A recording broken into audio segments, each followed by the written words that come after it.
दरअसल आज राहुल गांधी ने माइग्रेंट्स लेबर के ऊपर एक 16 मिनट की डॉक्यूमेंट्री बनाई और उस डॉक्यूमेंट्री को देख करके एक सवाल मन में उठा कि हमारे देश के जो माइग्रेंट लेबर हैं, आज उनकी ये हालात है, इनका असली में जिम्मेदार कौन है। आज लाखों की तादाद में प्रवासी मजदूर जो हैं एक स्टेट को छोड़ के दूसरे स्टेट में जा रहे हैं और बीच में कहीं उन लेबर्स के साथ दुर्घटना हो जाती है, कहीं वो रेल के पटरियों के नीचे आ जाते हैं, तो कहीं सड़क हादसे में जो है 24 मजदूरों को अपनी जान गंवानी पड़ती है और कई तो ऐसे हैं जो पता नहीं कितने दिन भूखे पेट जो है कई किलोमीटर तय कर देते हैं। ये सोचने पे हम मजबूर हो गए और ये पूछने के लिए मजबूर हो गए कि ये किसकी गलती है मजदूरों को इस हालात में छोड़ देने की।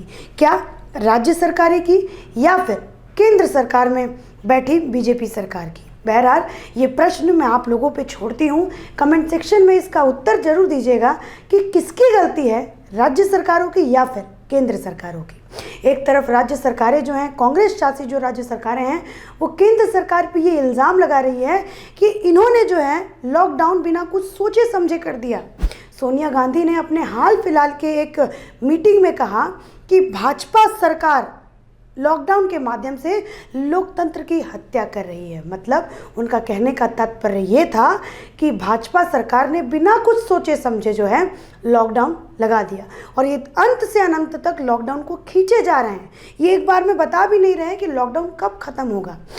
और ये वही राहुल गांधी थे, ये उसी कांग्रेस पार्टी के लीडर राहुल गांधी ने कहा था जब इटली में कोरोना वायरस की वजह से इतनी बद से बदतर हालात हो रही थी, तब राहुल गांधी ने कहा था कि इटली में लापरवाही बरती गई है। अगर वक्त पे लॉकडाउन लगा दिया गया होता तो शायद इतना ज़्यादा कोरोना वायरस का संक्रमण इटली में ना फैलता और ना ही इतने सारे लोगों को बेमौत मरना पड़ता।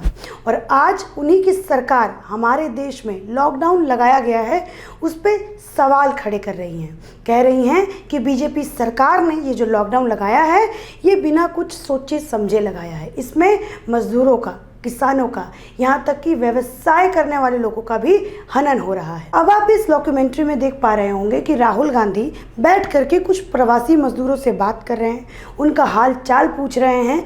लेकिन क्या राहुल गांधी जिम्मेदारी लेंगे महाराष्ट्र से इतने सारे जो लोग पलायन हो रहे हैं। आज महाराष्ट्र हमारे भारत में वो प्रदेश बन के उभरा है जहाँ पे कोरोना वायरस का संक्रमण बहुत ज़्यादा है। दिन प्रतिदिन वहाँ पे हालत बद से बदतर होती जा रही है। सबसे ज़्यादा अगर किसी प्रदेश में से प्रवासी मजदूरों ने पलायन किया है तो उनमें से एक राष्ट्र का नाम है, उनमें से एक राज्य का नाम है महाराष्ट्र। महाराष्ट्र के ही सबसे ज़्यादा प्रवासी मजदूरों ने महाराष्ट्र को छोड़ करके यूपी का रास्ता देखा, बिहार का रास्ता देखा और महाराष्ट्र से ही लौटते हुए 16 मजदूरों की रेल की पटरी पे कट के मौत हो गई। तो इन सब की जिम्मेदारी राहुल गांधी क्यों नहीं लेते हैं। और राहुल गांधी आप इस डॉक्यूमेंट्री में साफ देख सकते हैं कि ये डॉक्यूमेंट्री केवल मात्र एक पॉलिटिकल एजेंडा को प्रूफ करने के लिए और एक पॉलिटिकल एजेंडा को चलाने के लिए ये पूरा का पूरा डॉक्यूमेंट्री बनाया गया था। और तो राहुल गांधी क्या इस बात की जिम्मेदारी लेंगे कि कल जब मजदूर मुंबई से पुणे की तरफ जा रहे थे तो पुणे में आप सोच सकते हैं उनको कहाँ पे क्वारंटाइन में रखा गया होगा। आप सबके दिमाग में आ रहा होगा कि किसी अस्पताल में रखा गया होगा, किसी सेंटर में रखा गया होगा या फिर किसी स्कूल में रखा गया होगा या फिर किसी रहने वाली जगह पे रखा गया होगा। लेकिन इनमें से कहीं पे भी उन मज़दूरों को क्वारंटाइन सेंटर में नहीं रखा गया। उन मज़दूरों को रखा गया तो एक ट्रक के अंदर जहाँ पे सीधी धूप पड़ रही थी और तब की धूप में जब वो ट्रक का जो बॉडी है, जब वो ट्रक की बॉडी पूरी तप गई तब उन मज़दूरों को उस ट्रक के अंदर रखा गया था। तो सोचिए, एक तो बेचारे गरीब, ऊपर से मंदी के मारे हुए और ऊपर से सरकार भी उन पर जुल्म ढा रही है। तो क्या इन सब चीज़ों की जिम्मेदारी राहुल गांधी लेंगे।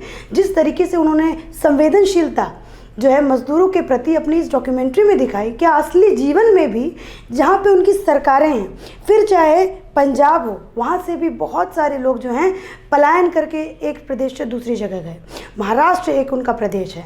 राजस्थान, अब राजस्थान की बात सुनिए, आपको बिल्कुल अचंभा होगा कि क्या सच में कांग्रेस पार्टी मजदूरों के नाम पे केवल मात्र इस समय एक घिनौनी राजनीति खेल रही है। आपको मैं बताना चाहूँगी कि जब निर्मला सीतारमण ने इस 20 लाख करोड़ का ऐलान किया था तो उन्होंने डिस्कॉम सेंटर को भी एक बहुत ज़्यादा रियायत दी थी। अब मैं आपको बताना चाहूँगी कि ये डिस्कॉम कंपनीज कौन सी होती हैं। डिस्कॉम का मतलब होता है डिस्ट्रीब्यूशन कंपनी, मतलब ये जो बिजली का जो विभाग होता है इसमें 3 सेक्टर काम करते हैं, जेनको, ट्रांसको और डिस्कॉम। अब ये जो जेनको होता है ये पावर जनरेट करने का काम करता है, मतलब यहाँ पे बिजली पैदा करी जाती है और ये होता है सेंट्रल गवर्नमेंट के हाथ में, और कुछ प्राइवेट्स भी होती हैं।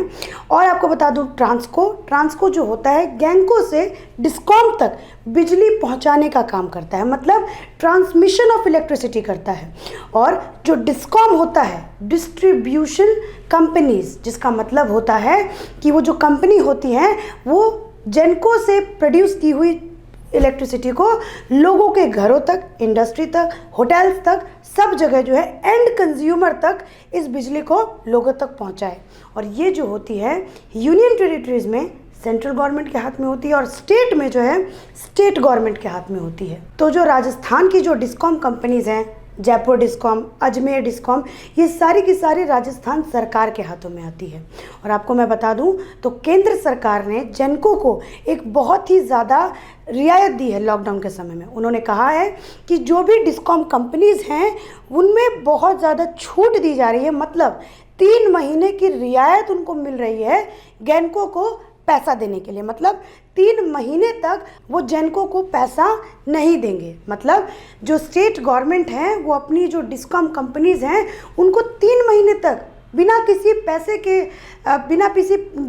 पैसे के लेन देन से जेनको के साथ जो है अपनी स्टेट में बिजली को कंटिन्यू रख सकते हैं। लेकिन फिर भी राजस्थान में की जो डिस्कॉम कंपनी है, अशोक गहलोत की जो सरकार है, उन्होंने 1 यूनिट का 43 रुपये लिया है, समझ सकते हैं आप। और 60 यूनिट का 2700 रुपये करीब उन्होंने एक आदमी से वसूला है, कुल 1 महीने का। उनमें से मैं आपको 2 लोगों का एग्जाम्पल देना चाहूँगी और बताना चाहूँगी कि उन्होंने इस 1 महीने में कितना बिजली बिल जो है राजस्थान की डिस्कॉम कंपनीज को दिया है। एक व्यक्ति हैं राजस्थान के, उन्होंने कहा कि उनका 1 महीने का जो बिल आता था वो था 200 से 450 रुपये तक, और वो उनको और उस बिजली बिल को वो बहुत आसानी से भर दिया करते थे। लेकिन इस लॉकडाउन के समय में उनका बिजली बिल आया है दुगना नहीं 3 गुना, मतलब आप समझ सकते हैं 2700 रुपये, 63 यूनिट का 2700 रुपये उस व्यक्ति का बिजली बिल आया है। तो उसने राजस्थान सरकार पे जो है ये कंप्लेन भी किया, बिजली विभाग में जाके कंप्लेन भी किया, लेकिन कोई भी सुनवाई जो है राजस्थान की सरकार की तरफ से उस कस्टमर को नहीं दिया गया। अब मैं आपको एक और बताती हूँ, एक और व्यक्ति की आपको बात बताती हूँ। एक व्यक्ति हैं राजस्थान के ही, उनका बिजली बिल आता था 100 रुपये से 700 रुपये तक, लेकिन अब जो उनका बिजली बिल आया है वो है लगभग 3000 रुपये। तो सोचिए कितना लूट रही है राजस्थान की सरकार।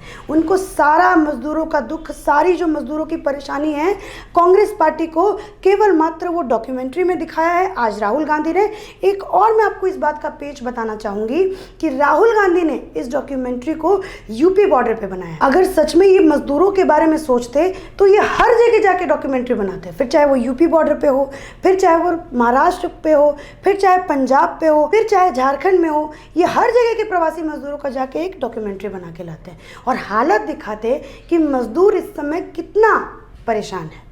लेकिन इस समय भी राहुल गांधी ने अपनी राजनीति करने से पीछे नहीं हटे। वो अब उन्होंने अपनी ओछी राजनीति जो है लोगों के सामने दर्शाया। आपको मैं बता दूं, प्रियंका गांधी ने जो पिछले कुछ दिनों से वो 1000 बसों का जो वो लेखा जोखा लेके सबके सामने आ रही हैं। उन्होंने कहा, योगी सरकार पे भी इल्ज़ाम लगाया कि हम लोगों की मदद करना चाहते हैं लेकिन योगी सरकार जो है वो हमें मदद नहीं करने दे रही है। तो उनके पास जो 1000 बसें अगर थी तो वो जाकर के महाराष्ट्र के बॉर्डर पे लगा देती, जाकर के वो पंजाब के बॉर्डर पे लगा देती। वहाँ से भी तो प्रवासी मजदूर जा रहे हैं। उन्होंने जहाँ पे उनकी सरकार नहीं है, यूपी को ही क्यों चुना? उन्होंने, ये सवाल यही उठता है कि प्रियंका गांधी ने यूपी को ही क्यों चुना? उन्होंने राजस्थान चुना, ना उन्होंने महाराष्ट्र चुना, ना उन्होंने पंजाब चुना, उन्होंने यूपी को चुना क्योंकि उनको केवल मात्र अपना चुनावी एजेंडे को सिद्ध करना है। अब मैं आप लोगों से एक सवाल पूछना चाहूँगी, आपको क्या लगता है कौन असली जिम्मेदार है इन बेचारे मजदूरों के लिए? क्या इनकी सच में कोई गलती है या फिर उनको केवल मात्र कुछ राजनीतिक पार्टियों की आपस की झड़प की वजह से इन बेचारे मजदूरों को सहना पड़ रहा है? अगर किसी प्रदेश से कोई प्रवासी मजदूर उस प्रदेश को छोड़ के जाता है तो ये किसकी जिम्मेदारी बनती है कि उन प्रवासी मजदूरों के बारे में सोचें, उनको अपने घरों में रख करके, अपने प्रदेश में रख के उनकी रहने की व्यवस्था, उनकी खाने की व्यवस्था और कम से कम उनकी वेतन की व्यवस्था करें। सबसे पहले आपको याद होगा तो मजदूर जो प्रवासी शुरू हुए थे वो हुए थे दिल्ली से और पंजाब से। दिल्ली में आपको पता है केजरीवाल की सरकार है, पंजाब में पता है आपको कांग्रेस की सरकार है, अमरिंदर सिंह की सरकार है। लेकिन कांग्रेस पार्टी अपनी बात को कभी भी नहीं रखती है। वो इस समय केवल मात्र जो है अपनी चुनावी एजेंडे को सिद्ध करने में लगी हुई है। पता नहीं कांग्रेस पार्टी को ये कौन सा मधुर रस मिलता है, गरीबों से मजाक करके, मजदूरों से मजाक करके। जब भी देश पे कोई आपदा आती है, कोई विकट परिस्थिति आती है, तब कांग्रेस पार्टी अपना चुनावी झंडा लेके बीच में उतर जाती है। ये कोई भी सल्यूशन नहीं देते हैं सरकार को। ये नोटबंदी को कोसते हैं, कहते हैं कि नोटबंदी की वजह से न जाने कितने गरीब जो हैं उनको लाइनों में लगना पड़ा, न जाने कितने गरीब जो है मौत की नींद सो गए। लेकिन कभी ये नहीं कहते कि नोटबंदी के कारण न जाने कितने काला धन जो है रिजर्व बैंक के खाते में गया। ये कभी भी कांग्रेस पार्टी नहीं कहती है। इसी के साथ मैं अपनी बातों का अंत करती हूँ। अगर आप लोगों को ये वीडियो अच्छा लगा हो, हमारा ये पूरा वीडियो जो है मजदूरों के ऊपर था, अगर आपको ये वीडियो अच्छा लगा हो तो इसको लाइक कीजिएगा। राजधर्म पे और वीडियो देखना चाहते हैं तो राजधर्म को सब्सक्राइब करना ना भूलें। धन्यवाद।